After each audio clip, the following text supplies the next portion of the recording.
Só não volta do café.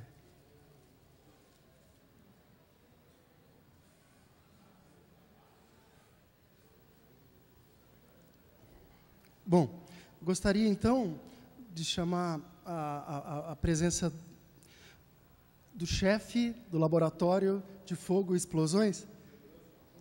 Chefe do Laboratório de Segurança ao Fogo e Explosões e a Explosões do Instituto de Pesquisas Tecnológico do Estado de São Paulo, Antônio Fernando Berto. Obrigado, Berto, pela participação. Obrigado, Armando. É uma satisfação estar aqui. Obrigado pelo convite, né? Feito pela organização do evento, Armando, Guilherme e Carla, com a indicação, uma indicação positiva do Tawil, né? Obrigado. Satisfação estar aqui. E é bom a gente poder participar num evento como esse na parte final, né? Porque muita gente já falou coisas bacanas, coisas importantes, sugestões, né, para a normalização, enfim, né, que é o tema que a gente vai tratar aí, uma questão fundamental para o avanço da segurança contra o incêndio no Brasil. Em relação à primeira palestra, eu gostaria de destacar algo que me chamou muita atenção, e não técnico, não é? Basicamente uma grande justificativa, me parece, para toda essa preocupação que a gente está demonstrando aqui em relação à segurança contra incêndio. O professor da universidade, né, Ulster, mostrou percentual de perdas em incêndio em relação ao PIB. Pelo que eu entendi, né, a universidade está na Irlanda do Norte, né, que pertence ao Reino Unido, e ele mostrou perdas em incêndio na ordem de 1% do PIB. Eu entendi que fosse no Reino Unido. Não sei se todos prestaram atenção nisso, e a grandiosidade das perdas que o incêndio provoca. Imaginem 1% do PIB do Reino Unido comprometido pela ação do incêndio. E aí eu comecei a refletir, com base em outras informações que a gente tem, né, ao longo de tanto tempo, correndo atrás dessa questão, né, que essas perdas, para que ocorram nesse nível, elas têm que ser muito bem trabalhadas, muito bem tratadas, não é? Com serviços de corpos de bombeiros, com seguros, com formação de pessoal, com investimentos em segurança contra incêndio. E a gente sabe, né, que as perdas se equiparam com tudo que se investe, mais ou menos meio a meio. Então a gente pode imaginar que o problema do incêndio no Reino Unido envolva, também tem que se considerar gastos com mortes e feridos, né, que é muito importante, cerca de 2% do PIB a gente poderia chutar. Num país onde, não é, conforme a gente pôde ver, né, e tem visto, né, se investe muito em segurança contra incêndio, se privilegia extremamente a questão da regulamentação, tanto prescritiva como baseada em desempenho, um país que se destaca em relação a essa questão, né, enfim, onde se cuida tanto da segurança contra incêndio, né, um país maduro em relação a em termos mundiais, em relação a esse problema, especialmente maduro comparado com o Brasil. Então, eu fico imaginando o tamanho do problema em termos de perdas provocadas e tudo no Brasil. Quanto por cento do nosso PIB está envolvido com essa questão? Certamente, muito mais que na Inglaterra. Tá certo? O IPT, não é, onde eu tenho o privilégio de trabalhar há 42 anos, tem feito trabalhos de investigação de incêndio, de acompanhamento de grandes incêndios, né? Em apoio às companhias seguradoras, ora em apoio às companhias seguradoras, ora em apoio às empresas que sofreram, não é, perdas ocasionadas por esse incêndio. E a gente tem visto, né, cada vez mais incêndios extremamente danosos, né, capazes de provocando muitas perdas e cada vez mais frequentes. Na medida em que o país se desenvolve, né, tecnologicamente, enfim, da mesma maneira, né, proporcionalmente, o problema aumenta. E um fato assustador, apenas como uma introdução, né, não sei se todos têm notícia, não, a gente está no Brasil, por meio de estatísticas bastante precárias, diga-se de passagem, alcançando aí a casa dos 300 mil incêndios por ano. O estado de São Paulo, atualmente, está na faixa de 70 mil por ano. E, infelizmente, diante de tudo isso, as mortes provocadas por incêndio chegam aí a superar 1 milhar. Não é isso? Poxa, alguém pode pensar, pô, isso é muito? É muito se a gente pensar que nós estamos terceiro ou quarto lugar no mundo em termos de mortes por incêndio. Ok? Então, acho que a gente se destaca negativamente, não é? E há uma grande preocupação. Frente a tudo isso que me ocorria enquanto eu ouvi todas as outras palestras, muito bacanas por sinal, eu me animei por ver tantas pessoas envolvidas. A cara, levantar, né, fazer um histórico, mostrando tanta gente, não é? O Armando falar sobre isso, o Luiz Carlos falar sobre isso, mostrando, né, uma grande preocupação e colocando sugestões, e todos valorizando a pesquisa e também, não é, destacando a importância, grande importância que tem a normalização.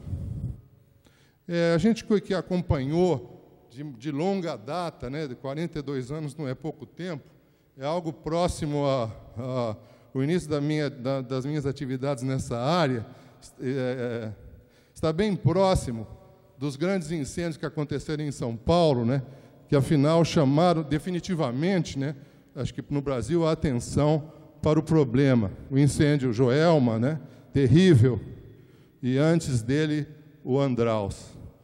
E então o IPT, né, na ocasião, não tinha um laboratório nessa área, e é uma empresa do Estado, todos sabem, uma estatal, se mobilizou por uma ação governamental mesmo, para compor um laboratório que pudesse dar apoio, né, às iniciativas do poder público, que na ocasião, em São Paulo, propôs uma primeira regulamentação mais abrangente, que envolvia não apenas exigências relativas à proteção ativa, extintores, hidrantes, sprinklers e outros meios de proteção ativa, mas também introduziu na ocasião isso, uma regulamentação que saiu, foi publicada 7 dias depois do incêndio do edifício Joelma. Envolvia resistência ao fogo das estruturas, compartimentação, saídas de emergência e, de uma maneira bem precária, mas como uma semente, controle dos materiais de acabamento e revestimento incorporados às edificações. Ok? Então, o IPT, o governo do Estado se mobilizou e aí, então, começamos a atuar. Eu estou lá desde essa ocasião, né? Então, sou um testemunho aí de tudo como que tem acontecido e eu posso dizer, para terminar essa introdução, que eu fiquei bastante animado em perceber tanta gente envolvida, não é? Numa discussão tão rica, com sugestões tão boas, e especialmente as do Armando eu gostei demais, relativa à normalização, e que é um tema que o IPT e eu, particularmente, temos trabalhado desde uns 40 anos, mais ou menos, né? Essas normas que citaram, 5628, a 5627 cancelada, né? Dimensionamento de estruturas em situação de incêndio, depois substituída, muito posteriormente, pela 15.200, enfim. Depois, a norma 14.432 de exigências de resistência ao fogo, a norma de dimensionamento de estruturas de aço em situação de incêndio, enfim, toda essa evolução, né, a gente pôde acompanhar e dar sugestões, muitas vezes não muito bem recebidas, né, mas pelo menos ouvidas, e acho que de alguma forma a gente pôde colaborar. O nosso trabalho nessa área se iniciou, né, quase 40 anos atrás e se mantém. Né? O IPT tem valorizado bastante, tem investido fortemente na normalização. E eu acho, né, minha opinião particular, que essa base normativa que a gente conseguiu, né, bem ou mal, aos trancos e barrancos, com grande dificuldade, compor, acabou sendo um elemento fundamental para que a regulamentação do Corpo de Bombeiros se estabelecesse num nível um pouquinho melhor, tá? Um pouquinho mais, né, próximo, pelo menos, do que deve ser uma regulamentação razoável, do que não é, uma regulamentação bacana, como a regulamentação do Reino Unido. Ok? Então, desde então, a gente tem trabalhado, e atualmente, eu estava contabilizando, grosso modo, o número de comitês que o nosso pessoal lá no laboratório participa. Somente eu, sou coordenador de 2 comitês e participo em mais 3. E os outros meus colegas, eu estava contabilizando 10 a 11 comitês que a gente trabalha. É um trabalho, não é um tempo de dedicação bastante grande, é um trabalho voluntário, todos sabem, e mais que básico, fundamental. E eu faço um convite para os que se interessarem, né, que puderem, né, contribuir, que identifiquem as comissões e que se envolvam nesse trabalho. A contribuição, certamente, de todos aqui, será muito valiosa. Numa das comissões que eu coordeno, a gente está trabalhando nessa questão, mas não dentro da comissão. O IPT, o laboratório, está compondo um texto base para apresentar à comissão. Na comissão, a gente não desenvolve textos, o trabalho dentro dela. A gente trabalha com textos base prontos, encomendados, por grupos que se interessem. Então, o laboratório assumiu, ok? A partir de uma dissertação de mestrado, o IPT tem mestrado profissional, não é? E a gente pode participar e sugerir e propor temas, não é? E um dos que a gente propôs para um membro do laboratório, um pesquisador, que desenvolvesse, né, uma proposta de classificação de resistência ao fogo para os elementos não só apenas estruturais, mas para os elementos de compartimentação e estruturais. Ok? Então, vamos ao... Bom, esse tema, resistência ao fogo, ele já é tratado na 14.432, né? Que foi elaborado em circunstâncias bem complicadas, de muito conflito, foi elaborado pelo pessoal envolvido com a construção com aço, né? Num clima de bastante, realmente, conturbado. Não é? Quando surgiram as regulamentações, quando surgiu no Corpo de Bombeiros, e tardiamente, não faz muito tempo, exigências de segurança, de resistência ao fogo para as estruturas, o Corpo de Bombeiros propôs, era um momento em que surgiram grandes edifícios com aço na cidade de São Paulo. O Corpo de Bombeiros percebeu, poxa, o aço, né, em situação de incêndio, se não for devidamente dimensionado, se não for protegido corretamente, né, pode, em situação de incêndio, entrar em colapso, e isso pode provocar grandes tragédias. O Corpo de Bombeiros correu e preparou uma regulamentação específica de resistência ao fogo para a estrutura de aço. O pessoal do aço ficou bastante satisfeito. Isso é discriminatório. Por que só aço? E o concreto, e a madeira, e a alvenaria estrutural? Não? Só o aço tem problema? E isso gerou um grande reboliço. E esse grupo se reuniu e preparou uma proposta, né? E quando essa proposta ficou pronta, é essa daí. O Corpo de Bombeiros também já havia se dado conta que isso não era correto, que havia necessidade de que as exigências fossem estabelecidas, não é, de maneira abrangente para qualquer tipo de estrutura, e já havia, então, proposto, através da sua IT 8, um conjunto também de exigências, de maneira equivalente, talvez um pouquinho mais rigorosa que esta, talvez com um pouquinho menos de isenções que esta, mas muito parecida.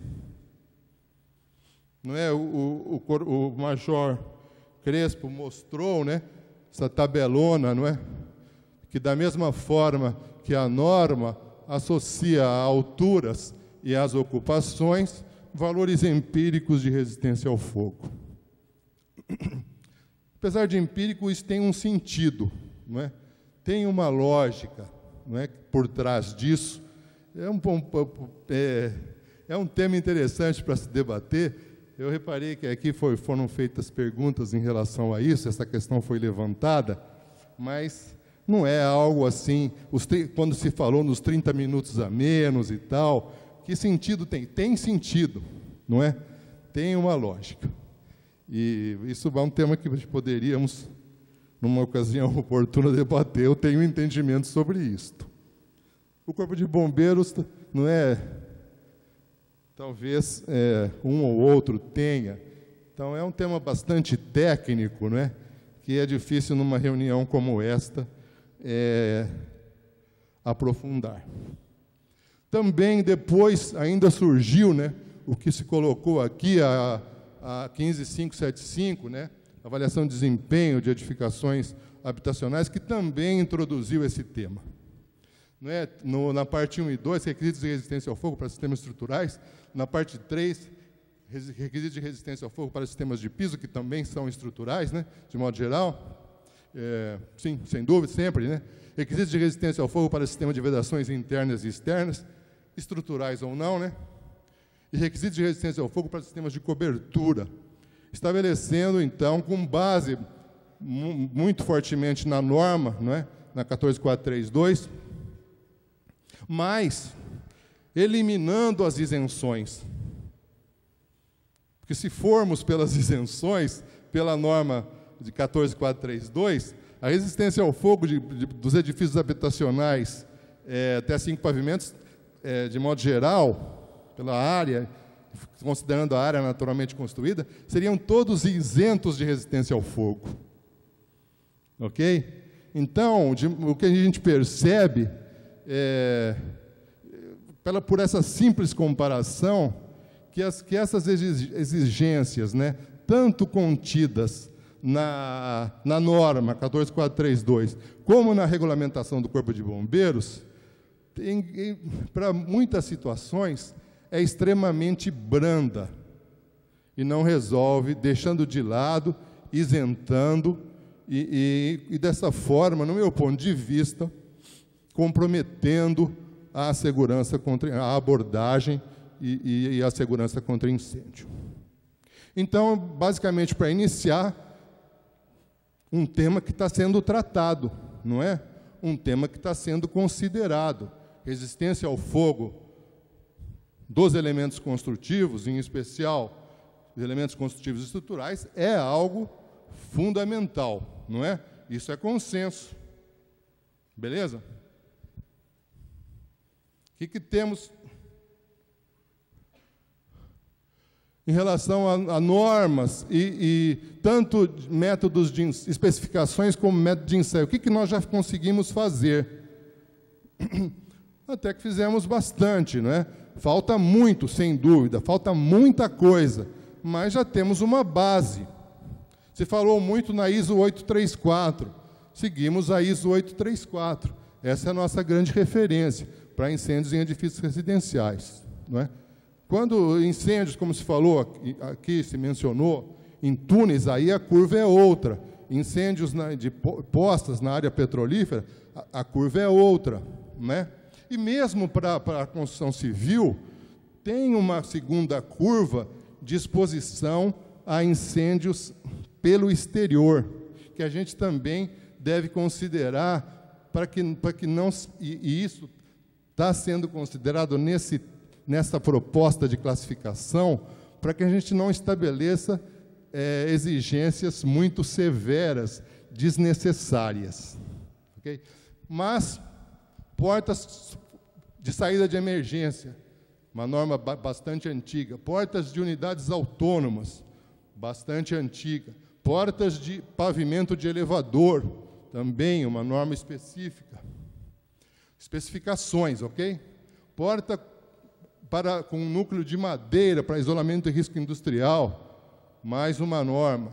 Unidades envidraçadas resistentes ao fogo, mais uma norma de especificações. E os métodos de ensaio já consagrados, acho que foram até alguns colocados aqui, para elementos construtivos estruturais, 5628, para resistência ao fogo de portas e vedadores, 6479, e para paredes divisórias da 10636.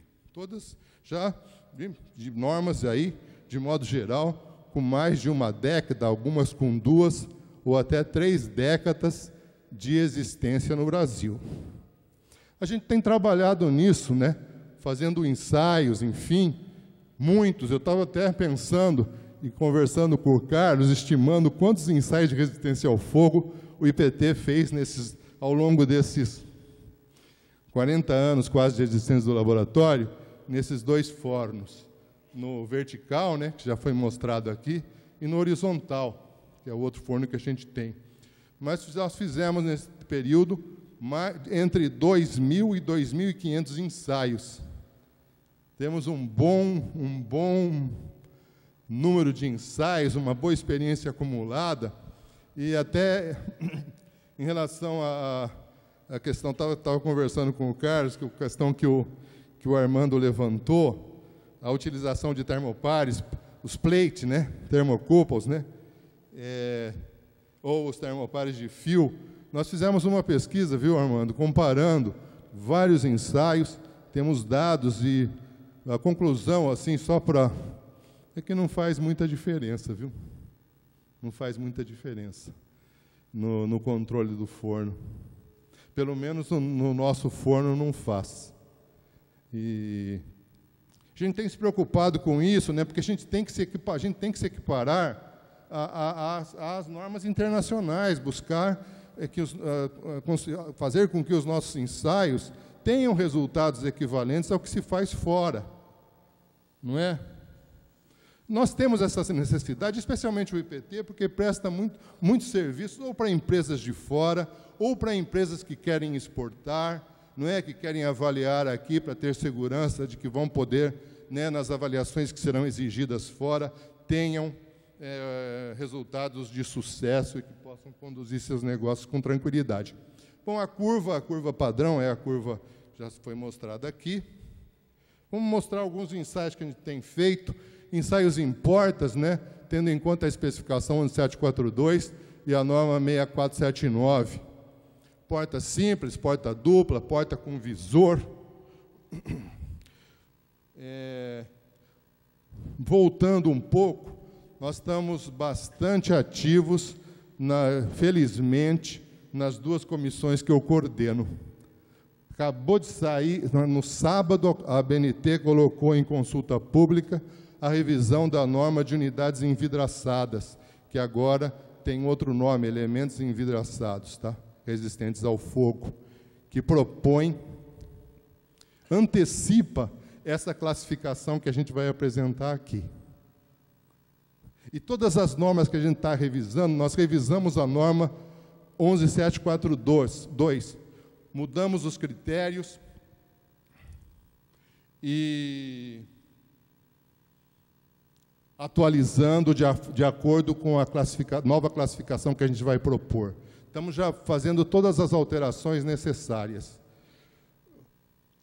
Mais alguns ensaios rapidinho.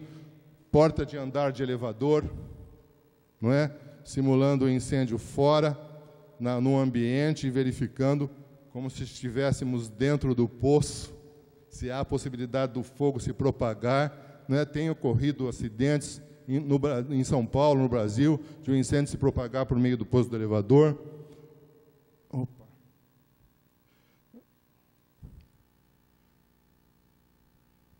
Como que a gente faz para dar um enter? Como é que faz para... Espera lá. Espera, eu vou conseguir. Aqui. Aí. Aonde? Aí. Beleza. Rapidinho, um ensaio em uma porta de madeira para a entrada de unidade autônoma. Percebe-se claramente a necessidade de proteger as bordas com fitas intumescentes e a impossibilidade de usar o olho mágico. O fogo penetra por frestas, penetra por pequenas aberturas, e quando o elemento combustível ele faz um belo de um estrago. A gente tem trabalhado nisso há um bom tempo. Aqui um ensaio em paredes sem função estrutural, uma de blocos, né, blocos de concreto celular, com a estrutura de concreto sem função estrutural, drywall, divisória de vidro sem isolamento térmico. O ensaio na divisória, vidros resistentes ao fogo, mas sem isolamento térmico.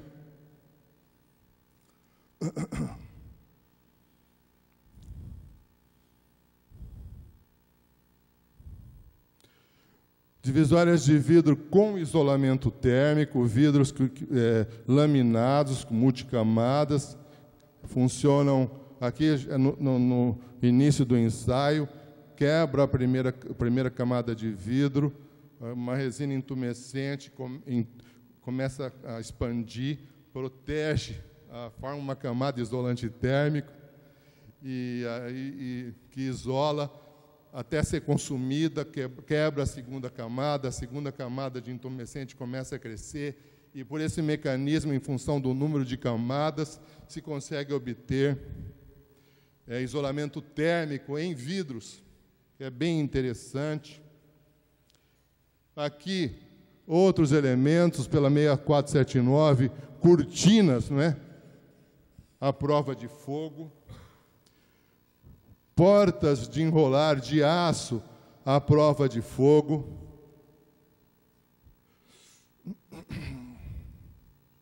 Todos os ensaios de resistência ao fogo, pelos métodos que a gente já dispõe.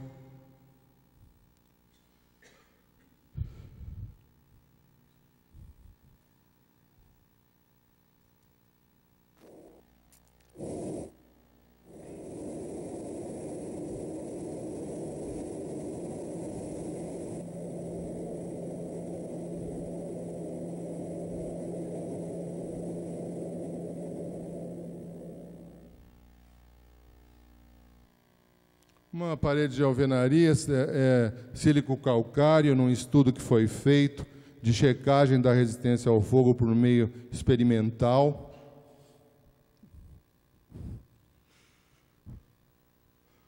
Outros elementos, aí paredes estruturais, se vê aí os pistões de carregamento, várias situações. Observem ali à esquerda, o concreto que sofreu uma explosão resultante da fragmentação, né, chamado spalling. Aí um ensaio em parede estrutural de concreto que sofreu o spalling pode não ser uma simples fragmentação superficial. A parede explode, não é? Isso é um caso de explosão bem marcante. A gente já teve situações muito piores que esta, explodir a parede inteira. Problema para ser resolvido. Dampers, ensaios em dampers, selagens, né? Também a prova de fogo. Aí um damper na laje, não é? No início do ensaio.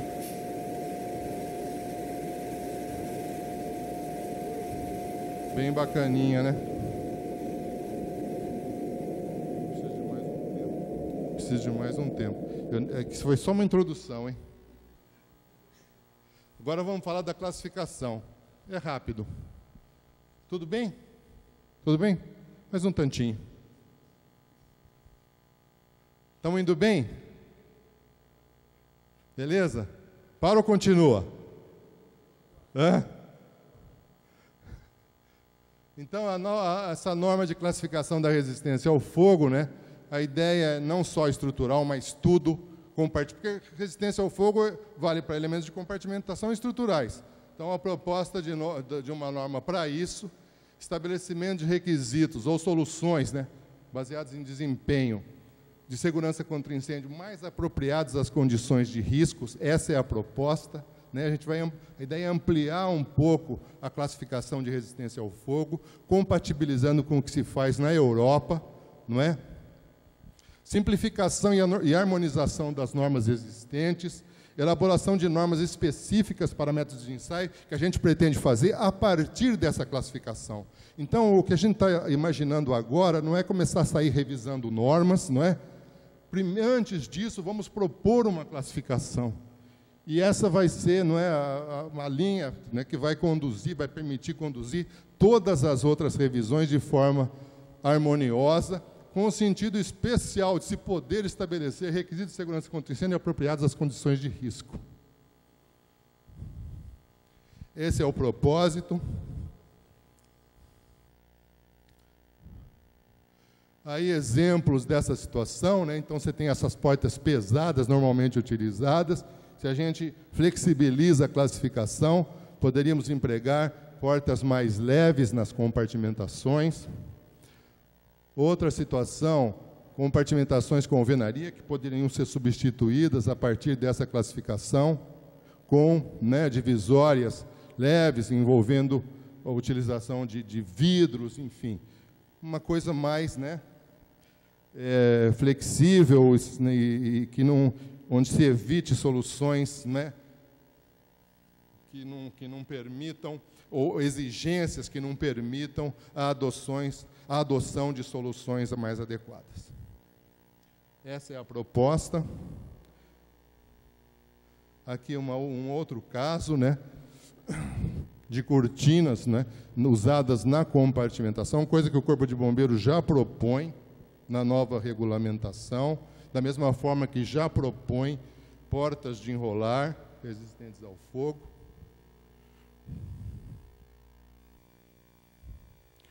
Aí a norma que a gente está tomando como referência, que é a EN 13501, parte 2, nós já tomamos como referência a 13501, parte 1, para a classificação da reação ao fogo, não é? Que é a norma 16626, atualmente em vigor, classificação da reação ao fogo de materiais empregados na construção civil, e agora é partir para uma classificação de resistência ao fogo, também com base na 13501, só que agora parte 2.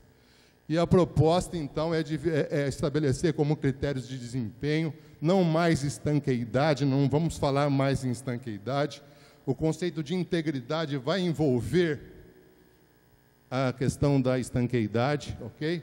Então, capacidade do elemento de suportar a exposição de um lado apenas por um determinado período, sem que haja transmissão do fogo para outro lado, avaliada pela ocorrência de trincas, certo, Armando?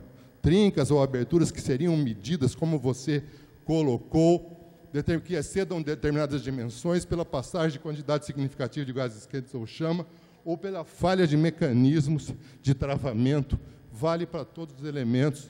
Começamos com a capacidade portante, que é R, com a isolação térmica, que é I, que já se falou aqui, o 140 ou 180 graus, né, na face protegida. Todos conceitos muito bem definidos. Ainda agregando que não utilizávamos redução da radiação térmica para os elementos translúcidos, para viabilizar o uso de vidro nas soluções de compartimentação, controle de fumaça, que não utilizamos, mas que deve ser empregado, propondo a classificação S, o fechamento automático e a ação mecânica, que seria a capacidade do elemento suportar impactos. Ok? A partir disso, a proposta seria de definir classes de classificação, R, só a questão da capacidade portante, RE, capacidade portante e integridade, no caso do elemento estrutural, ter a função de compartimentação, REI, incluindo isolamento térmico, o que seria o top, né, da classificação para um elemento de compartimentação, e o REW como uma alternativa, né, intermediária ao RE e ao REI, viabilizando soluções, não é? Para que a gente não cometa o equívoco de exagerar nas exigências. E essas classificações para os elementos estruturais ou não, que incluam EI, E e R, correspondem ao que atualmente a gente chama, nessas normas que a gente citou, corta-fogo, para-chamas e estável ao fogo. A ideia é eliminar essas classificações. Depois, as classificações adicionais SMC, obtidas através de ensaios complementares, sendo que SC, que é fumaça, controle de fumaça e fechamento automático, são ensaios independentes dos ensaios de resistência ao fogo, e a classificação M é o ensaio complementar, ação mecânica, após o ensaio de resistência ao fogo, mas que não compromete a avaliação obtida na resistência ao fogo. Existe ainda uma outra classe que a gente deve introduzir, que é específica para materiais de proteção térmica contra a ação do incêndio, classificando materiais de proteção, por exemplo, de estruturas de concreto, de aço ou de madeira, ou alvenaria estrutural. Ok? Ainda, através essas combinações de letra que a gente apresentou são as únicas admitidas e permitem, né, para um caso, por exemplo, de uma parede de compartimentação sem função estrutural, submetida a um ensaio de resistência ao fogo, poder ser enquadradas em categorias, né, ao mesmo um único ensaio definir diferentes categorias. Ok? Por exemplo, EI 60, EW 90 e 120. Ok? EI, naturalmente, é uma categoria superior, porque envolve isolamento térmico. E aí as possíveis classificações que a gente está estudando, está propondo. Isso vai ser definido, né? Espero contar com a participação dos interessados, né? São comissões abertas. O IPT está preparando a base que vai ser levada às discussões, com tabelas como essa. Para cortinas para fachadas cortinas, fachadas não estruturais, peitoris e janelas, estamos estabelecendo a possibilidade de classificação pelos dois lados, com uma curva mais branda, que alcança o máximo de 680, sobe de acordo com a curva padrão, para em 680, exposição pelo exterior, e a classificação desses elementos em fachada poderiam ter duas classificações, mas se tiverem de um lado só, vai ter que ser agregado de dentro para fora ou de fora para dentro. E as outras tabelas diversas, não é? Com as propostas de classificação e com os diferentes critérios de avaliação. Enfim, estamos compondo essas tabelas. E aí um exemplo, né, de situação, aí, um ensaio de uma parede de compartimentação sem função estrutural, não é? como a partir de um ensaio seriam obtidas classificações como essa.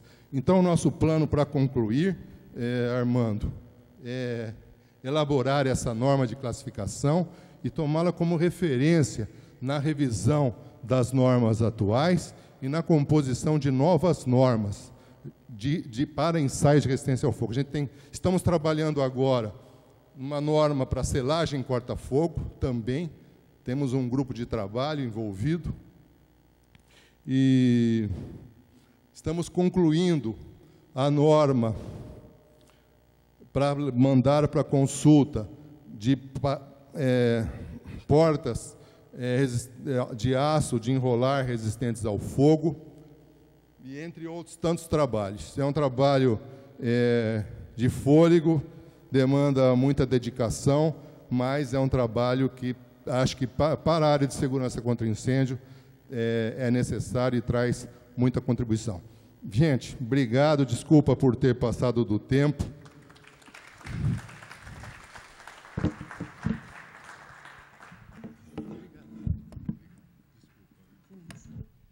Pessoal, então, dando continuidade, a gente vai chamar o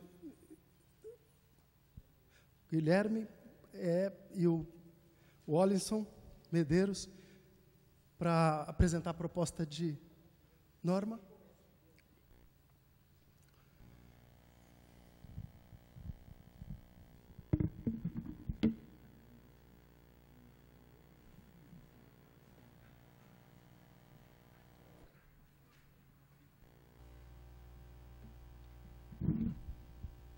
Bom, boa noite, boa tarde novamente, né? Então, terminando o dia de hoje, a ideia é a gente apresentar rapidamente o que seria um texto básico, ou quais seriam as ideias, né? Não poderia deixar de agradecer a todo mundo que ajudou esse evento, em especial a Berce, que foi parceira aí com a Varela, a Unicamp, com a Carla e com o Armando, a gente está trabalhando junto.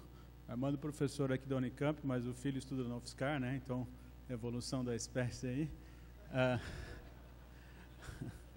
A Anicer, Bloco Brasil, todo mundo que ajudou bastante nesse evento, não teria acontecido. Os nossos patrocinadores, a Servir, a Arco e o Wendler, dois grandes escritórios de alvenaria, e todos os apoiadores. Bom, sendo meio rápido aqui, a questão da alvenaria em situação de incêndio. A gente tem uma demanda antiga de ter essa norma.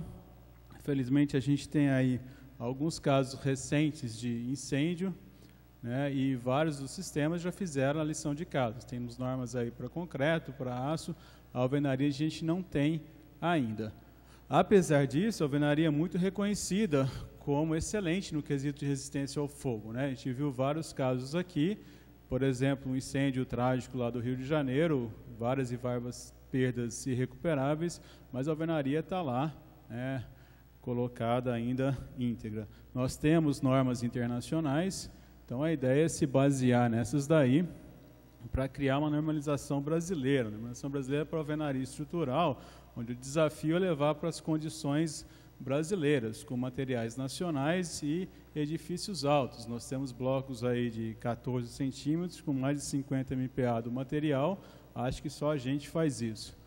Então, nós temos aí, eu me arrisco a dizer que a alvenaria estrutural no Brasil é o maior sucesso da história moderna desse sistema construtivo. A gente teria que fazer para as nossas condições. Em termos de norma de alvenaria, tem desde 89, foi feita uma revisão 2010, 2011, nós estamos no ciclo aí de revisão que começou em 2016, onde nesse ciclo tem todo um histórico aqui, várias reuniões, mas a gente conseguiu fazer a unificação dessas normas. Não só a unificação dos materiais, mas a gente conseguiu unificar também todos os aspectos relativos à alvenaria estrutural, projeto, execução e controle e ensaios. Elas estão reunidas, elas vão ser reunidas num único texto, né? E, junto com isso, o desafio de fazer uma parte 4, alvenaria estrutural em situação de incêndio, que é o que a gente começa hoje, onde a gente tem a primeira reunião. E futuramente a gente teria aí uma parte 5, alvenaria aí para projeto para ações sísmicas.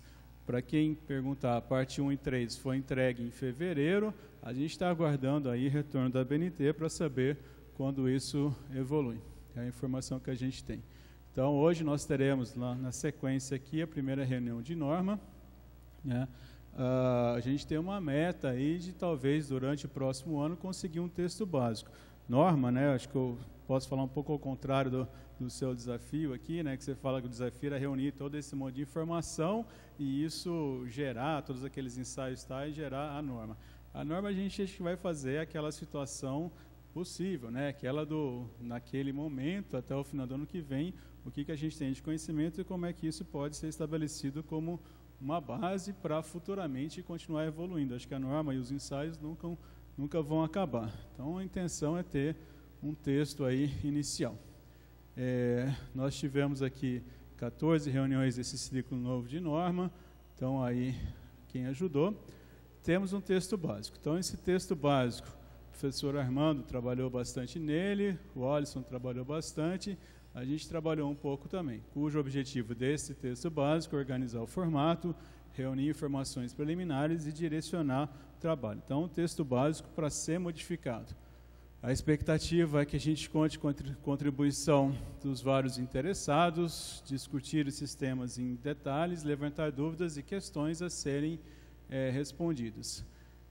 Alterar o texto básico, né? Então, esse texto é só uma versão inicial, algumas ideias colocadas que a gente reuniu, informações daquelas 3 normas que estão aí colocadas, para tentar fazer uma agenda e dessa agenda a gente conseguir chegar no trabalho final. Então, a expectativa é que o trabalho conte com várias pessoas, entidades, grupos de pesquisas, associações, essa era a ideia. Então, o texto básico tem um projeto de norma, vou colocar aqui apenas o sumário, isso aqui a gente começa a discutir mais tarde.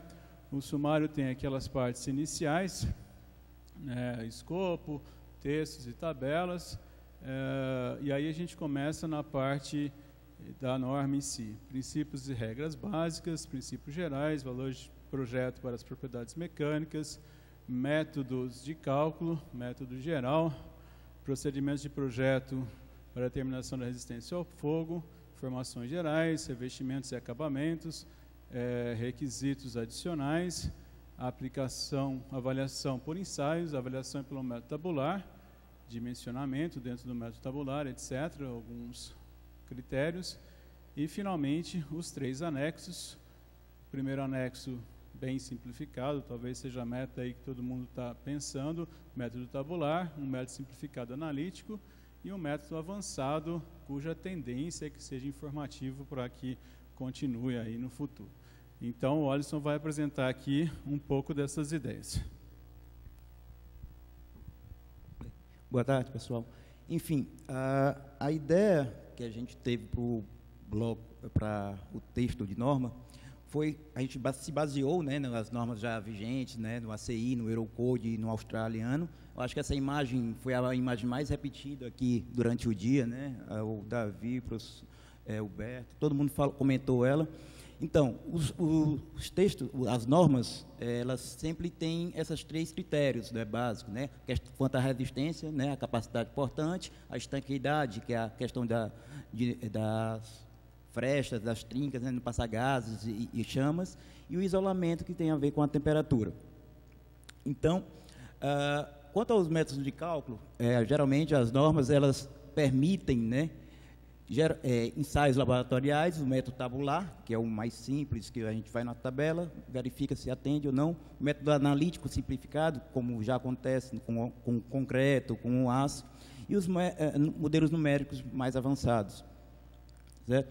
Então, basicamente, você verifica o TRRF da edificação, como foi mostrado aquela tabelinha com o Major, o Berto também mostrou ela, e ver se ela atende para aquele tempo necessário, o tipo de edificação, de acordo com a classificação da edificação, se é residencial, a altura que ela tem e qual o tempo que seria necessário para atender essa situação.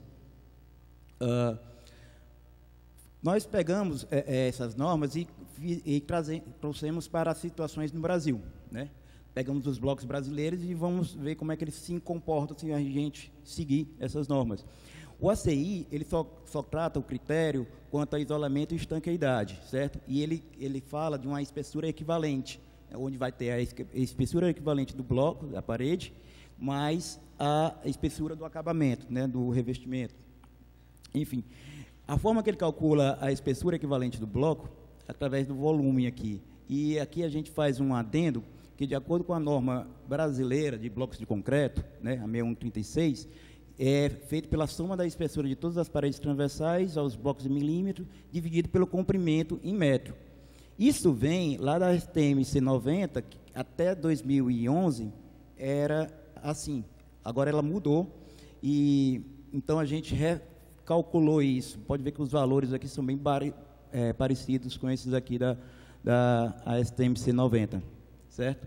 O que acontece? Com a formulação correta, como o ACI propõe, nossas espessuras, considerando o bloco prismático, né, aqui tem até um pouco de aumento porque ele é cônico, então talvez esse valor aumente até um pouco, mas a gente, por simplificações, só para ter uma ideia de como se enquadrava nossos blocos, como está hoje na norma, está bem diferente, né? Então, é necessário, para situação de incêndio, a gente rever isso na norma, certo?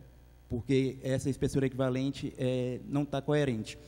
Na STMC 90 ainda tem esses valores, mas eles chamam de normalizado web area, né? Espessura do septo transversal normalizado, que é mais para a questão de fabricação do bloco.